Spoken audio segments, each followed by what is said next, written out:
सबसे ज़्यादा thank you आप लोगों का, जो आप लोगों ने इस बिज़ी शेड्यूल में वक्त निकाला और हम नाचीज़ को इस लायक समझा कि जाकर कुछ सुने और कुछ देखें। तो मेरा एक फेवरेट शेर है जो मैं आप लोगों को नज़र करने चाह रहा हूँ कि मैं अकेला ही चला था जानिबे मंजिल, मगर लोग आते गए और कारवां बनता गया, है ना। जब मैंने बिजनेस स्टार्ट किया तो हमने बहुत सारे अपने लोगों जिसको खास थे उनको मैंने कहा, लेकिन कल मुझे रियलाइज हुआ कि अच्छा हुआ कि वो लोग नहीं आए जिसको हम चाहते थे। हमारी टीम में वो लोग आए जिसको खुदा चाहते थे, और जिसको खुदा चाहता है वो आप खुद ही समझ सकते हैं। क्योंकि हमारे वो लोग आते हमारे कहने से तो हम वो नहीं कर पाते जो हम करना चाहते थे, हम उसी के पीछे लगे रहते।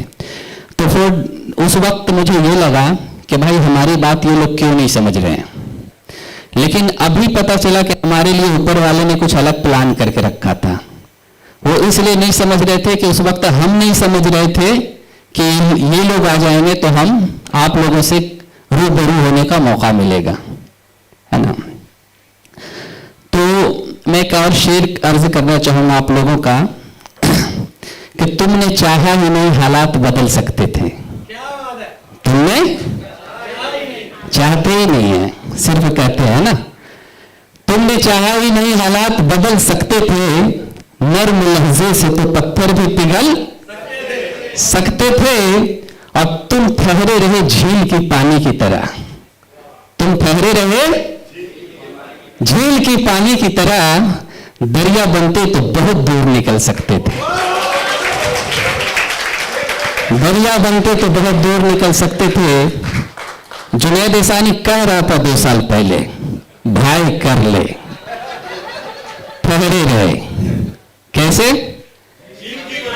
करेक्ट। तो हम तो निकल गए भाई,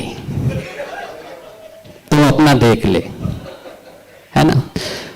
तो मैं ये आप लोगों को बताना चाह रहा हूं कि आज आप अपने अजीज को चाहते हो कि उस बिजनेस में आए, और आपको लग रहा है ये आएगा तोड़ फोड़ कर देगा, और आपके कहने से आ भी जाता है तो कुछ नहीं करेगा भाई, वो आप टूट फूट जाओगे,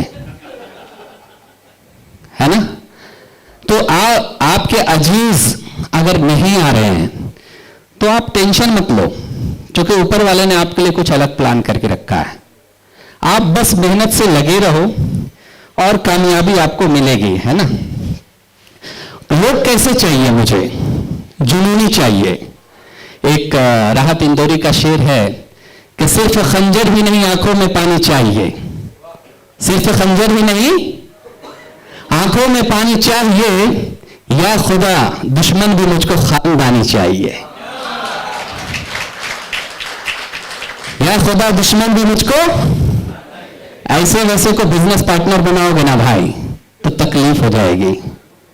खानदानी लोग दुश्मन क्यों चाहिए? इसलिए कि वो पीछे से वार नहीं करता है। तो सिर्फ खंजर भी नहीं आंखों में पानी चाहिए, या खुदा दुश्मन भी मुझको खानदानी चाहिए। मैंने अपने खुश्क आंखों से लहू छलका दिया, मैंने अपने खुश्क आंखों से लहू छलका दिया। एक समंदर कह रहा था मुझको पानी चाहिए। मतलब ये मैं बोलना चाह रहा हूं कि हम बोल बोलकर अपनी जुबान खुश्क कर लिए कि भाई तू आ जा। क्यों? कि मेरा दोस्त बोल रहा था कुछ करना है, लेकिन वो वहीं रहे, हमारी जुबान सूख गई, और ऐसी सूखी है कि 2 साल बोलते बोलते अभी भी सूखी हुई है, वो समझ नहीं रहा है। अब हम समझाने की हिम्मत में भी नहीं है। मतलब कि अल्लाह के फजल करम से आप सामीन से जब रूबरू हुए तो I feel my self very proud कि आप जैसे लोग मिले। वो गाना है कैसे मुझे तुम मिल गए, किस्मत पे आए ना यकीन, है ना। तो आगे बढ़ते हैं, है ना। और एक और शेर मैं आप लोगों को कहना चाहूंगा, जो है कि लोग बहुत बोलते हैं कि भाई मैं डेमो दे रहा हूं, मुझे सक्सेस नहीं मिल रहा है, लोग क्या कह रहे हैं। तो किसी शायर ने क्या खूब कहा है कि सहसवार भी गिरते हैं मैदान जंग में, सहसवार भी गिरते हैं मैदान जंग में वो तिफल क्या गिरे जो घुटनों के बल चले। तिफल मतलब बच्चा, मतलब कि अगर हम फेल हो रहे हैं तो मतलब सक्सेस भी मुझे ही मिलना है। जो फेल ही नहीं रहा उसका सक्सेस क्या करेगा, है ना। अभी आप लोगों को यह पता है कि कंगन 150 प्लस कंट्री में अपना बिजनेस कर रहा है। सबको पता है? कितने लोगों को पता है? सबको पता है, करेक्ट। तो जब कंगन 150 कंट्री में चल रहा है और इसके प्रोडक्ट लोग यूज कर रहे हैं, तो कितने लोगों को लगता है कि हम एक साथ में 150 कंट्री को बेवकूफ बना सकते हैं? ज्यादा समझने की जरूरत नहीं है, हम सिंपल लोग हैं, सिंपल बोलेंगे, सिंपल समझेंगे। वो एक है ना कबीरदास का दोहा, पोथी पढ़ पढ़ जग भया, पंडित भया न कोई, ढाई आखर प्रेम जो पढ़े वही पंडित होए।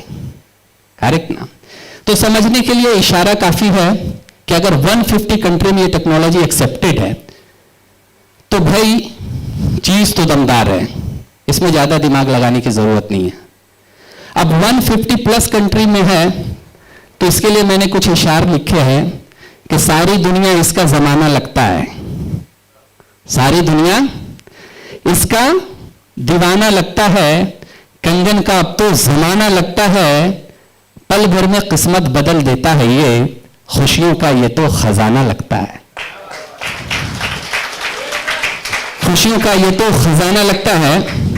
तो मैं एक और बात अभी पूछना चाहूंगा, कितने लोग यहां पे हैं जो 6 महीने के बाद मशीन लिए हैं? हाथ उठाएंगे जरा। 6 मंथ डेमो देखने के 6 महीने बाद डेमो ले, 6 महीने बाद, करेक्ट। साल भर बाद वाले लोग कोई हाथ? 1 2 3 4 5 6। 2 साल वाले लोग? 1 2 2 2। हाँ, मतलब आप ये देखिए कि लोग, क्या लग रहा है कि इन लोगों को लगातार हम लोग 6 महीने, साल भर, 2 साल तक बेवकूफ बना सकते थे क्या? पॉसिबल नहीं है। मतलब ये वैसा बिजनेस है जहां पे अगर हम किसी को एक बार दिखाए तो उसके दिमाग से 2 साल वो गया नहीं, और वो सिर्फ समझने में 2 साल लगाए। तो अभी कितने लोग ऐसे हैं जो अभी मशीन लेने के लिए सोच रहे हैं, जो लिए नहीं है? 1 2, और कोई है? इतने लोग हैं। Thank you. आप इन लोगों की तरह बेवकूफी मत कीजिएगा।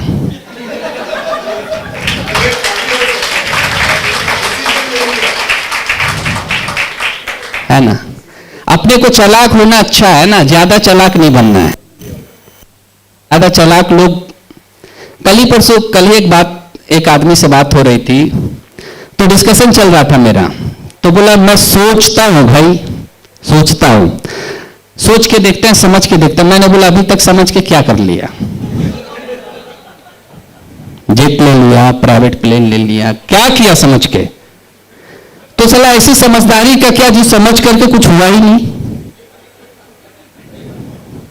तो इस बार बिना समझे करते हैं ना, बराबर।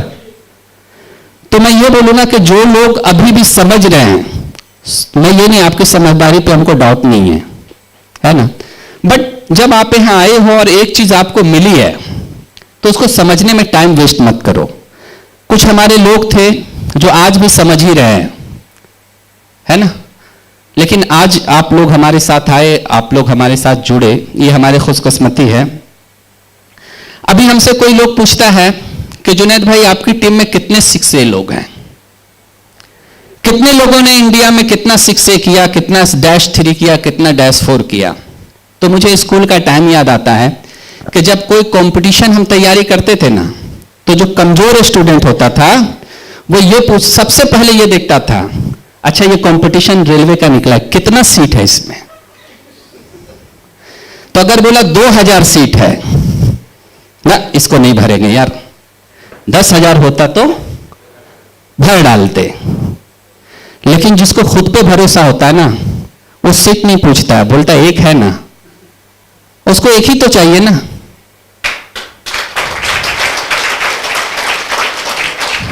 आप क्यों पूछ रहे हो भाई कितना सीट है? तेरे को डैश सीट बनना, एक तो बन सकता है ना, बन जाना, खत्म हो गई बात ना, बराबर। उसके बाद वो बोला कि जुनैद भाई मैं समझता हूं, थोड़ा और समझता हूं। बोले एक बात बता, तेरा 10th में एग्जाम मार्क्स कितना आया था? बोला 50%। बढ़िया है। +2 में मार्क्स कितना आया था? मतलब किसी में 100% नहीं आया था। तो साला ट्रैक रिकॉर्ड तो तेरा, ये तू कभी 100% समझा ही नहीं। हाँ, आज बोलता है कंगन को 100% समझेंगे। करेक्ट है ना भाई? हमारा ट्रैक रिकॉर्ड क्या है? अगर आज जुनैद एहसानी बचपन में पढ़ाई जा रही थी तो उस वक्त अगर समझ जाता कि बेटा जुनैद अच्छे से पढ़ता, आज आईएएस होता। उस वक्त हमने समझा ही नहीं कि पढ़ना क्या है। ठीक है ना, पढ़ लेंगे। तो जिस वक्त जो बात समझनी चाहिए वो हमको समझ में आती नहीं है, जब टाइम निकलता है तो समझ में आती है। तो जब हमारा ट्रैक रिकॉर्ड ही नहीं है, किसी ने 100 में 100 लाया क्या एग्जाम में? हाँ, तो हमारा ट्रैक रिकॉर्ड ही तो नहीं कि हम 100% समझे। तो क्यों समझने की कोशिश कर रहे हैं भाई? 50% समझे ना, 60 समझे ना, दैट इज इनफ। स्टार्ट करते हैं, बाकी समझ लेंगे। 100% समझने की कोशिश मत करो। तो इसलिए मैंने इस पर भी एक शेर कहा था कि मुझे पढ़ने की कोशिश मत किया करो, बिन पूछे कोई सलाह मत दिया करो। मुझे पता है तुम चालाक और होशियार भी हो, हम जैसे नादान को उधार मत दिया करो, वापस नहीं करेंगे। और अकलमंदों से दूर रहिएगा। जब मैं कॉर्पोरेट में जॉब करता था ना, तो आपका बॉस जो रहेगा ना, वो चाहे कुछ भी है, वो आपसे बहुत ज्यादा अकलमंद है। हाँ, होता है या नहीं होता है? तो उस वक्त भी हमारी कलम उठ गई, हमने अपने जज्बात को कलमबद्ध करने की कोशिश की और लफ्जों में उसको बयां करने का एक जो जरूरत किया था उस वक्त ये था कि हो गया हूं मैं परेशान अक्लमंदों से, अक्ल मेरी है हैरान अक्लमंदों से। और कभी होता है ना कि अगर आपका जूनियर आपको कुछ कर दिया या कुछ बोल दिया तो उसको उसका सीनियर बोलता है इसको हम समझा देंगे, रेटिंग 2 दे देंगे या पीआईपी में देके बाहर निकाल देंगे। होता है ऐसा? जॉब करने वाले कितने लोग हैं? हमारी जात बिरादरी के लोग। आपका दर्द भी समझ सकते हैं और आपकी सब कुछ समझ सकते हैं। वो है ना कि दिल से जो बात निकलती है सर रखती है, पर नहीं ताकत परवाज मगर रखती है। तो जो हम दिल से बात कहेंगे, अगर दिल से हम कुछ मांगते हैं तो हमको ऊपर वाला देता है। शर्त यह कि मुझे मांगने आना चाहिए। अरे हम लोग को तो मांगने ही नहीं आता यार, क्या मांगे। अच्छा, वो शेर बोल रहे थे कि हो गया हूं मैं परेशान अक्लमंदों से, अक्ल मेरी है हैरान अक्लमंदों से, और किसी को भी बर्बाद करके ये हंसता रहता है, दोस्ती कर बैठा है हैवान अक्लमंदों से।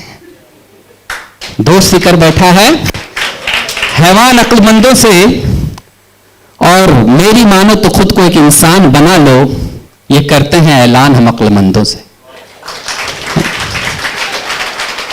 तो आप अक्लमंद हो, इस बात का ये शाहिद गवाह है कि आप अपनी कामयाबी का जो श्रेय है सिर्फ अपने आप को दो। भारत सरकार ने आपको यह अधिकार दिया है, 18 साल हो जाए तो आप देश का भविष्य बनाओ और अपना बहुमूल्य योगदान दो। आपको भारत सरकार पे भरोसा, 18 साल हुआ भैया ये समझदार हो गया। कंगन की बात आई तो दूसरे से पूछते हैं। तो भारत का भविष्य तो खतरे में हम आपने करके रखा है भाई। साला कंगन मशीन का डिसीजन ले नहीं पा रहे हैं, अब देश को हम जाते हैं बोलते ये नेता सही है। कैसे आपकी बात पे भरोसा करें हम? वो एक शेर है ना कि समझ में कुछ नहीं आता कि छेड़ू दास्ता कैसे। समझ में कुछ नहीं आता कि छेड़ू दास्ता कैसे, हंसाऊं तो बगावत है रुलाऊं तो बगावत है। हंसाऊं तो बगावत है रुलाऊं तो बगावत है। तो आप लोग मत ज्यादा सोचो, है ना, क्योंकि ज्यादा सोचने से तकलीफ होती है। साइंस भी कहता है कि ज्यादा सोचने से चिंता से चिंताता नहीं होता है, प्रॉब्लम हो जाती है।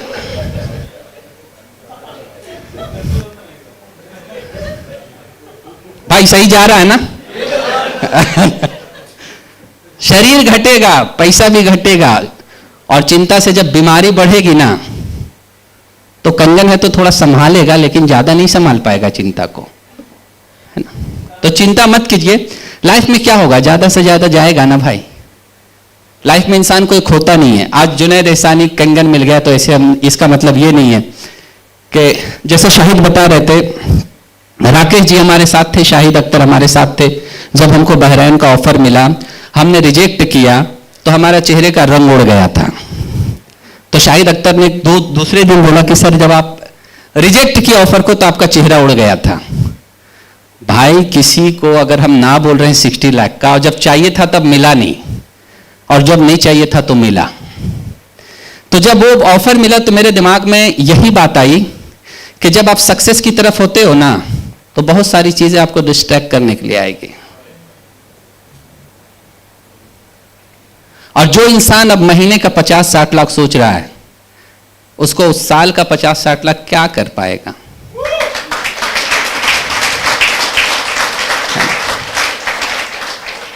वो है, एक और शेर है ना कि किसी से मिलती नहीं तेरी सूरत, हम जहां में तेरी तस्वीर लिए फिरते हैं।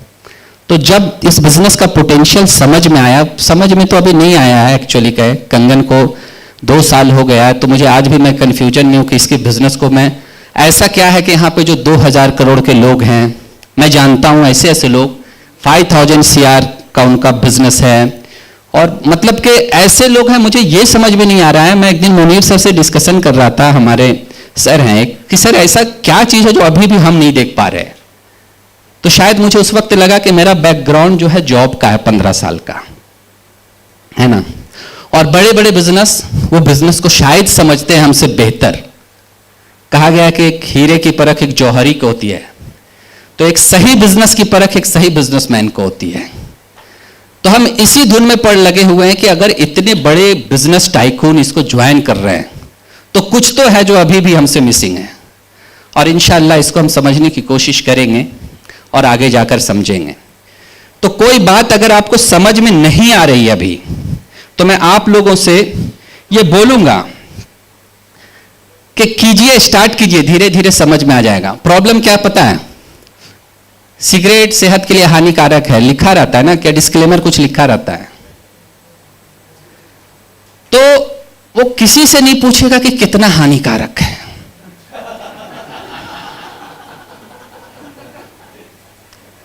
है ना। दारू सेहत के लिए हानिकारक और घर के लिए भी हानिकारक है, रिश्ते खराब कर देते हैं। दारू पी के आता है, देखे हैं, किसी से नहीं पूछेगा कितना हानिकारक है, लेकिन उसको एक सही चीज बताओ ना, कंगन बिजनेस सेहत के लिए बहुत अच्छा है, सबसे पूछेगा कितना अच्छा है।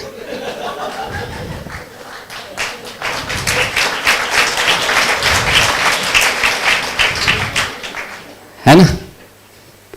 और इसमें पिछली बार भी मैंने कहा था, एक रिसर्च का ब्रीड है यहां पे। किसी को अगर आप डेमो दिखाते हैं तो वो रिसर्च करना शुरू करते। कितने लोगों ने रिसर्च किया है इस पे? करेक्ट, सुकेश जी रिसर्च की है, और बहुत सारे लोगों ने रिसर्च किया। Thank you. अच्छा, तो हमारे, मैं शोलापुर गया हुआ था, डेमो में था, तो मेरे को बोला कि भाई मैं रिसर्च करके बोलूंगा। मैं बोला भाई साला साइंटिस्ट से मिल गया मैं बोला करेगा क्या रिसर्च? लैब में ले जाके वाटर का फॉर्मूला देखा है, H2O, क्या करोगे? बताना भाई, कोई इक्विपमेंट है क्या? रिसर्च कौन करता है? साइंटिस्ट। तो हम साइंटिस्ट से रोज मिलते हैं, इसलिए मेरा प्रोफाइल अपग्रेड होता जा रहा है।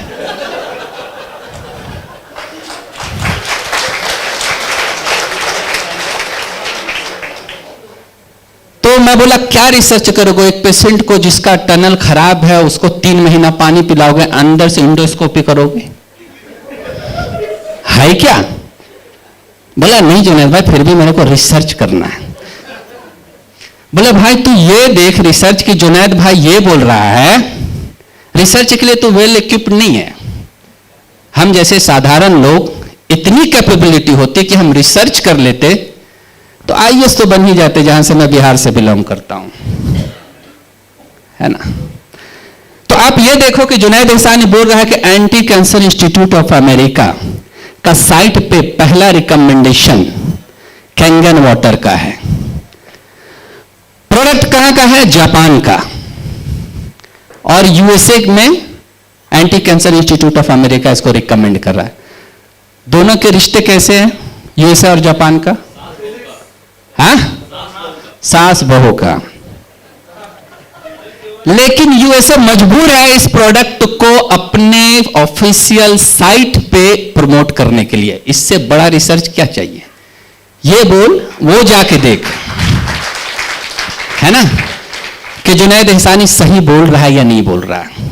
फिर एक और क्लेम कर रहा है 6500 एमडी डॉक्टर का एक एसोसिएशन है। भाई हमको पता नहीं था, पढ़े तो पता चला, जो ये रिकमेंड करता है कि इसके पानी पीने से बुढ़ापे में होने वाली बीमारियां या तो कम होती है या तो नहीं होती है। तो ये सही बोल रहा है या गलत बोल रहा है? ये रिसर्च कर। तो ये रिसर्च कर कि डॉक्टर हिरोमी शिनिया अपने हर किताब में इस मशीन का रिकमेंडेशन कर रहा है जो टॉप 10 फिजिशियन में आते हैं। करेक्ट? कि ये सही बोल रहा है कि नहीं। तो ये रिसर्च कर कि एम्स के एचओडी सुभाष चंद्रा इसको यूज कर रहे या नहीं कर रहे हैं। नहीं नहीं नहीं, नहीं मेरा एक दोस्त एमबीबीएस कर रहा है। बोला अरे भाई, तो मैं ये बोलना चाहूंगा आपको कि जितने लोग रिसर्च का, कंगन पे इतना ज्यादा रिसर्च हो गया ना कि हम सोच भी नहीं सकते। अगर इसके रिसर्च पे पढ़ने जाएंगे तो इतनी कंट्री ने रिसर्च करके रखा है कि हमारे दिमाग से बाहर की बात है कि कितना रिसर्च हो गया। तो आप दिमाग मत लगाओ, हमने बहुत दिमाग लगाया, हासिल कुछ नहीं हुआ। इस बार एक डिसीजन लेते हैं। बहुत सारे लोग अभी कंगन में आ चुके हैं, मशीन ले ली है, 6 महीने से पानी पी रहे हैं, रिजल्ट भी है, लेकिन अपना बिजनेस नहीं स्टार्ट कर पा रहे हैं। वो क्यों नहीं कर पा रहे हैं? क्योंकि बिजनेस को अभी तक समझा ही नहीं है। The moment you will understand कंगन बिजनेस, आपको नींद नहीं आएगी और आपकी बेचैनी को सिर्फ एक कंगन का डिस्ट्रीब्यूटर समझ पाएगा। वो एक कुमार विश्वास का शेर है, सुने आप लोग? कोई दीवाना कहता है। हाँ, तो उनका एक शेर है, कोई दीवाना कहता है, कोई पागल समझता है, मगर धरती की बेचैनी को बस बादल समझता है। एक कंगन डिस्ट्रीब्यूटर की बेचैनी को सिर्फ एक कंगन डिस्ट्रीब्यूटर ही समझ सकता है। और 682-3 अपने दिमाग में तस्वीर कीजिएगा और उस बात को जहन में रख करके ये शेर मैं पढ़ रहा हूं कि तू मुझसे दूर कैसा है, मैं तुझसे दूर कैसा हूं, ये तेरा दिल समझता है, ये मेरा दिल समझता है। कोई दीवाना कहता है, कोई पागल समझता है। तो 682-3 की दूरी को हम ज्यादा दूर रहने नहीं देंगे। तुम मुझसे दूर कैसा है, मैं तुझसे दूर कैसा हूं, ये तेरा दिल समझता है, ये मेरा दिल समझता है। और जब दोनों का दिल समझ गया भाई तो फिर प्रॉब्लम है, वो दूरी नहीं रह पाएगी ज्यादा दिन। करेक्ट ना? तो एक और शेर है कि पागलपन टाइप का है। आप में सुमित जी हमारे साथ थे, किधर थे सुमित जी? हाथ उठाएंगे सुमित जी? इवेंट में नहीं है? अच्छा। तो उन्होंने बोला सर मैं बहुत परेशान हूं। मैं बोला गूगल में सर्च करके देखो सुमित जी, आप successful people percentage actually achieve their goal in across the globe, आपको आएगा 8% लोग ही दुनिया में जो है वो अपने गोल को अचीव कर पाते हैं, साइंस सेज। तो भाई जब आप डेमो दिखाने जा रहे हो तो 92% तो वहीं खत्म हो गए। अगर उसको समझ में नहीं रहा, हल्का सा स्माइल दो और बोला देखो ना 92%, निकलो ना, काय को टाइम बर्बाद कर रहे हो। जिंदगी की हकीकत में जब हम जो पढ़ते लिखते हैं ना वो कभी कभी भूल जाते हैं। हमको एक पहले बहुत बड़ी गलतफहमी थी कि ज्यादा पढ़े लिखे लोग ज्यादा समझदार होते हैं। जब वो गलतफहमी दूर हो गई, प्रॉब्लम क्या है ज्यादा पढ़े लिखे लोगों में कि वो भूख कैसी लगती है ना वो किताब में पढ़ के महसूस करने की कोशिश करता है। पेट जलता है, चक्करें आती है, लेकिन साला भूख लगने से कैसा लगता है ना इसके लिए भूखा रह के देखना पड़ेगा, एक्चुअल एक्सपीरियंस उसी को होगा, है ना।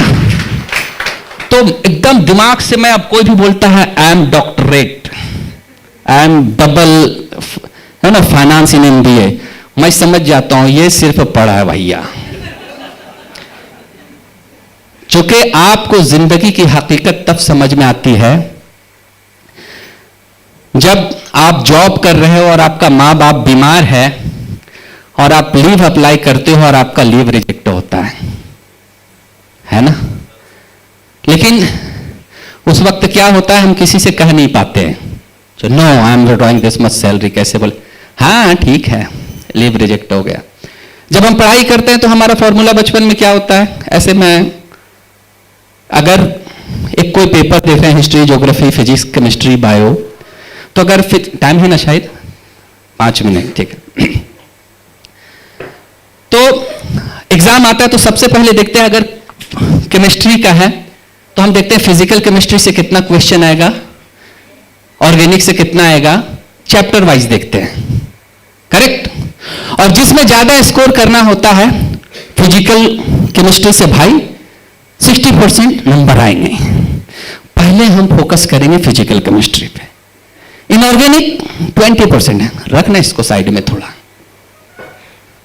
फिर हम उसको समझाने जाते हैं कि भाई हमारे शरीर का 70% जो भाग है वो वाटर है।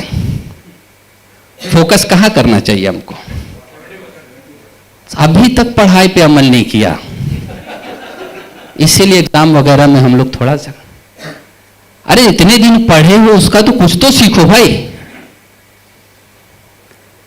लोग बोलते हैं कि नहीं हम जानते हैं, मेरे दोस्त जानना और समझना दो अलग चीजें हैं। हम जानते हैं कि सिगरेट पीने से कर्क रोग होता है, समझते नहीं है। द मोमेंट हम समझ जाएंगे ना उसी दिन सिगरेट छोड़ देंगे, करेक्ट है। तो जो चीज भी आपको लग रहा है कि हम जान रहे हैं, आपको हम बताने जा रहे हैं, आप जान रहे हो और हमको बोल रहे हो हम जान रहे हैं, आप जान रहे हो लेकिन समझने की कोशिश करो कि हम क्या बोल रहे हैं। तो मैं ये बोलना चाहूंगा, जब हम बचपन से देखते आए हैं कि हमको फिजिक्स से है, इस पे इतना करो, इस पे इतना करो, जब एक आदमी बता रहा है कि हमारे शरीर का 70% पानी से बना है, पानी पे फोकस करके देखो ना। अभी मशीन लेकर के बहुत सारे लोग सोच ही रहे हैं कि हम कल से डेमो स्टार्ट करेंगे। अरे भाई हम बोल रहे हैं अब मशीन तो ले ही लिए हो, सब कुछ कर लियो, 6 महीने करके देखो ना, कुछ जा तो नहीं रहा है ना, फिर किस बात की देर हो रही है। तो एक अच्छी चीज मिली है और मैं कहूंगा कि हमने जिंदगी में जो चाहा भगवान ने हमको दिया, खुदा ने हमको दिया, जो ने भाई MBA कर लो, इंटरव्यू में पास करा दो, कर लिया। मैंने कभी ये नहीं सोचा था, हाजी अली में चादर नहीं चढ़ाया था कि हाजी अली कंगन दे दे, सामने से आया है, मतलब खुदा ने दिया मुझे। तो जो ऊपर वाला सामने से दिया है वो गलत कैसे हो सकता है? समझ रहे मैं क्या बोलना चाह रहा हूं? तो एक चीज आपने कभी नहीं सोचा होगा कि कोई बंदा आएगा और हमको डेमो देगा और बोलेगा कि बिजनेस अपॉर्चुनिटी जबरदस्त है, आप इसको करो और बहुत अच्छा अपॉर्चुनिटी है, लेकिन हम उसको इग्नोर कर रहे हैं। इसका प्रॉब्लम क्या है? इस बिजनेस का सबसे बड़ा प्रॉब्लम पता है कि 2 ही 3 लाख में शुरू हो जाता है। हम गए, दिखाए, बोले भाई 3 लाख रुपया में इन्वेस्टमेंट कर देना, महीने का 1 लाख 2 लाख मिल जाएगा। मेरा ब्रेन एक्सेप्ट ही नहीं करता इसको, क्योंकि हमने अभी तक देखा ही नहीं था ऐसा। हमारे साथ भी ऐसा हुआ। हमको दिमाग में है कि हम सिर्फ बहुत मेहनत करेंगे, बहुत इन्वेस्टमेंट करेंगे, तभी बहुत बड़ा बिजनेस एस्टैब्लिश कर सकते हैं, है ना। तो इस बिजनेस का सबसे जो बड़ा स्ट्रेंथ है कि 3 लाख में ये स्टार्ट हो जाता है, और जो सबसे बड़ा वीकनेस है 3 ही लाख में स्टार्ट हो जाता है। तो उसको हम हल्के में ले लेते हैं। यहीं पे अगर इसका डिस्ट्रीब्यूशनशिप मुनीर सर के साथ गए थे एक जगह पे, अगर इसका सिर्फ ये मॉडल बना दे, कैसा मॉडल पता है? So hi, I am from Energic India, और मैं आपको कैंगन इनर्जिक का डिस्ट्रीब्यूशनशिप देना चाहता हूं, जिसके लिए आपको 50 लाख का इन्वेस्टमेंट लगेगा। इतना स्टॉक रखो, इतना लड़का रखो, ताम झाम, ये टेली कॉलिंग होगा, मीटिंग फिक्स होगा। ये बात जल्दी समझ। और 50 लाख का इन्वेस्टमेंट करेंगे ना, तो उसमें 5 लाख रुपया महीना आ जाएगा, एकदम सेट लगेगा। बराबर ना? गलत बोल रहे क्या? अब ये बिजनेस हमको करोड़ों का मिल गया है, ये हमारी किस्मत है। तो इसको हम समझ ही नहीं पा रहे कि करोड़ों का बिजनेस 3 लाख में मिला। हम उसको करोड़ बना के अगर पेश करेंगे, मैं आपको गारंटी बोलता हूं, कोई बड़ा बिजनेस, मतलब जो सो कॉल्ड कोई डिस्ट्रीब्यूशनशिप लिया हुआ है या किसी का कोई बिजनेस है जमीन वगैरह का, उसको आप जाके सिर्फ इतना बोलो कि सर एक जबरदस्त बिजनेस आया है, और ये बंदा जो बिजनेस कर रहा है उसका अकाउंट स्टेटमेंट दिखा लो, एक सिंपल डिस्ट्रीब्यूटर का स्टेटमेंट दिखा दो जिसको 4 लाख 5 लाख आता है, और बोलो इसमें 1 करोड़ का इन्वेस्टमेंट है। कुछ नहीं करना है, 10 कंगन मशीन खरीदनी है, एक शोरूम बनाना है, लोग आएंगे वहां डेमो देखेंगे और आपका काम चलेगा। रिसेप्शन पे 2 लड़की रहेगी, hi sir, hello sir, good morning करेगी, है ना। मैं आपको बताता हूं, वो बंदा ये बिजनेस को इमीडिएटली साइन ऑफ करेगा। गलत या सही? हम किसी के पास जा रहे हैं, वो समझ ही नहीं पा रहा है कि इतना करोड़ों का बिजनेस आ गया हमारे पास। तो ये हमको समझने की जरूरत है। हमारी नजर पे डिपेंड करता है। राइट ब्रदर्स ने उड़ती हुई पंछी में क्या देख लिया? एरोप्लेन। और ये कौन, किसकी पारखी नजर है? ये डेमो किट में कौन करोड़ों का बिजनेस देख लेता है, वो उस पर डिपेंड करता है। तो हम एक ऐसे बिजनेस में हैं जहां पे हमको सिर्फ और सिर्फ काम करना है, जहां पे हमको सिर्फ और सिर्फ जा करके इंफॉर्मेशन शेयर करना है, जहां पे हमको सिर्फ जा करके लोगों को यह बतानी है कि भाई एक अच्छी चीज आई है, आप देखो। केएफसी का ओनर जो है, केएफसी का ओनर 1900 रेस्टोरेंट को विजिट किया था 62 ईयर की एज में। पता है ना सबको?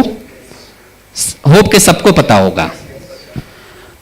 और अब उसका इमेजिन कीजिए उस आदमी का स्ट्रेंथ लेवल कि 62 ईयर की एज में 1900 रेस्टोरेंट विजिट करने के बाद पहला रेसिपी जो उसका सिलेक्ट हुआ था वो 1010th में हुआ था। और हम 20 लोगों को डेमो दिखाते हैं, बोलते बिजनेस गड़बड़ है। अगर मेरे दोस्त इस बिजनेस को समझना है तो आप मत दिमाग लगाओ ज्यादा, सिर्फ 100 लोगों को डेमो दिखाओ, खुद से आप इस बिजनेस को समझ जाओगे, हमसे अच्छा समझ जाओगे इस बिजनेस को। तो मैं ये बोलता हूं कि जो बैठ करके हम समझ रहे हैं 5 डेमो दे करके इस बिजनेस को, उससे अच्छा है चलो हम मार्केट में समझते हैं। वो एक शेर है कि चलो सरहद पर मिलजुल कर जान देते हैं, चलो सरहद पर मिलजुल कर जान देते हैं, बहुत आसान है बंद कमरे में वंदे मातरम कहना। बहुत आसान है बंद कमरे में वंदे मातरम कहना। चलो भाई मार्केट चलते हैं, 100-200 डेमो दिखाते हैं। बहुत आसान है इधर बैठ करके पीपीटी बनाना। एनालिसिस करते हैं लोग, we have to signal this crowd. अरे भाई क्राउड छोड़ ना, जो मिलता है उसको दिखा दे। एनालिटिकल लोग इतने हो गए हैं कि बता नहीं सकते। तो मैं इसी से साथ आप लोगों से ये लास्ट मैसेज ये दूंगा। आप आए हैं, बहुत सारे लोग बहुत दूर दूर से आए हैं और यहाँ पे हम बैठे हैं, तो इस बात का गवाह है कि हम इज्जत से पैसा कमाना चाहते हैं। करेक्ट ना? पैसा कमाना चाहते हैं लेकिन इज्जत से, क्योंकि पैसे कमाने के बहुत सारे रास्ते हैं। अगर हमारा मकसद सिर्फ पैसा कमाना होता तो आज हम कंगन नहीं कर रहे होते, कुछ और कर रहे होते। मैं तो शूटर बन जाता, जितना दिन जीता शान से जीता, खत्म हो जाता है ना। लेकिन हम इधर बैठे हैं तो इज्जत से पैसा कमाना चाह रहे हैं। और जब हम ये बिजनेस किसी को दें, ये प्रोडक्ट किसी को दें, तो हमारे दिल में ये कसक नहीं होनी चाहिए कि हमने किसी को बेवकूफ बनाया, कि हमने,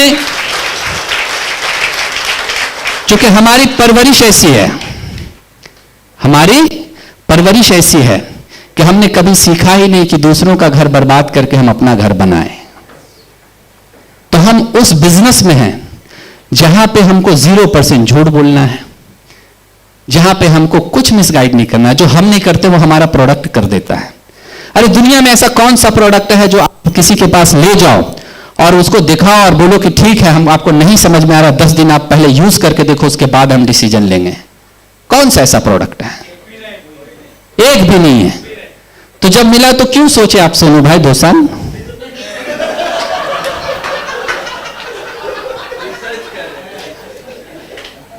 है ना?